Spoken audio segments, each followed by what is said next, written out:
first hour of The Phantom Pain is an intense and slowly paced adventure with enough climax to hold the rest of the game through if it needed to. 9 years after awakening from a coma brought on from the events of Ground Zeroes, the attack on Mother Base that left it in ruins has left you without a private army as well as without a hand.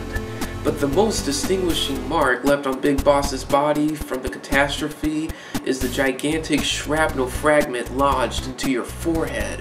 Mixing this with the loss of his hand, now replaced with a bionic limb, you have the ingredients for revenge. Hardcore Metal Gear fans will notice a lot of differences in the story presentation in The Phantom Pain. Cutscenes, for example, are few and far between.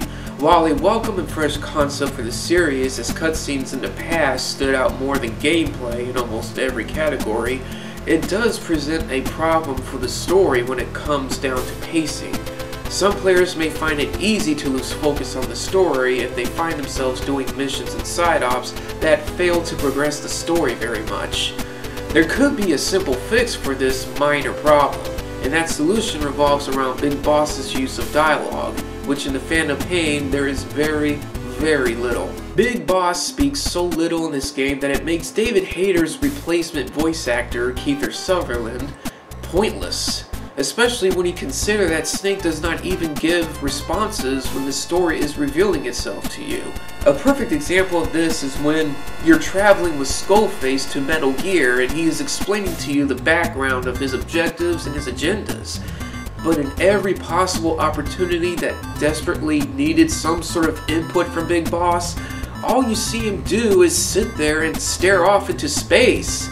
The game fails to make a case for why David Hayter was replaced in this game, and furthermore, it fails to truly capture you emotionally as previous installments could with all of its characters. If you're looking for some sort of emotional baggage in Phantom Pain, do not count on Big Boss here. You're not going to get shit from him. Avenging Mother Base requires more than simply taking down the man behind its downfall. It also requires a rebirth, a dynamic one at that. That's why aside from your main missions and side ops, you will be building your new Mother Base and recruiting new members for the newly crowned Diamond Dogs. The Fulton recovery system introduced in Peace Walker returns with a more realistic spin. You cannot simply lift soldiers off where there is a ceiling over your head, for example, and the weather can make or break a successful recovery. Once recruited, you can manually assign your soldiers to any category, or you can just let the game do the hard work for you. The world in The Phantom Pain is huge, and it shows if you do not have a vehicle or a horse to travel with. As beautiful and realistic as the world is, you'll have a lot of texture pop-ins. While a lot of players may find the landscape rather boring when it comes to general travel, you find it has a lot to offer for scouting and sniping an enemy outpost. Every minor detail has a role in Phantom Pain, even your hygiene. The weather provides a lot of benefits for sneaking, such as sandstorms that blind and deafen enemies simultaneously, and aside from building your new Mother Base, you also have the option to build your own forward operating base, which is a PvP deterrent, designed for invasion gameplay from other players. One of you invades another's base, and the other defends it, with the invader's objection to be to steal your base resource material. Metal Gear Online does not launch until October, giving you plenty of time to finish up the story before taking on the world competitively. In addition to the main mission and side ops, capturing animals alive nets you some nice extra income and increases the morale around Mother Base. You can even play the game as one of your other recruited soldiers. Unfortunately though, this feature is rather anticlimactic when you return to Mother Base, as the other soldiers still refer to you as Big Boss, almost making the efforts and presence of your recruited soldiers rather pointless. Eavesdropping on their conversations is a helpful way to fill the large gap between story progression as well. Perhaps my most frustrating tidbit with Phantom Pain, other than Snake's vow of silence, is how Kaz hypes up Skullface's role to the point of convincing the player that you'll be battling him in an epic duel of sorts.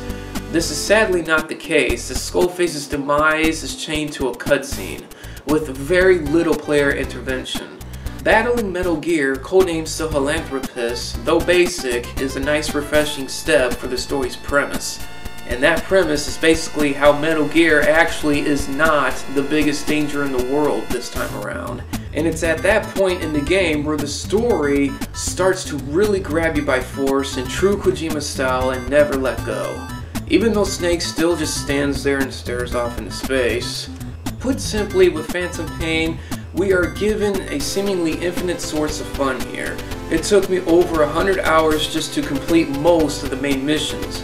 Kojima catered perfectly to players who want more gameplay over cutscene time, while still making sure the few occasions where cutscenes were mandated were kept at the same awe-inspiring Kojima mark. It's just a shame that Snake actually almost feels like a wasted character here, even with all he went through in previous titles. And unfortunately, there are some loose threads that were never addressed, most probably due to fucking Konami cutting out Chapter 3. So for hardcore MGS players like myself expecting some clarification in certain areas, let's just hold on to the possibility of Chapter 3 being released as DLC soon at the very least. Metal Gear Solid 5 The Phantom Pain earns a solid A, with a complimentary Fearless Contender stamp. It's so massive, however, that I cannot confidently hand out any grade, much less an A grade.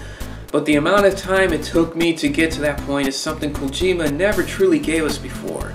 The game feels different almost every time you play it, and the cassette tapes provide a perfect non-visual of the important story elements that are needed to drive Phantom Pain to better heights because of the weird cutscenes. I cannot wait for Metal Gear Online. Until next time, play fearlessly and fair.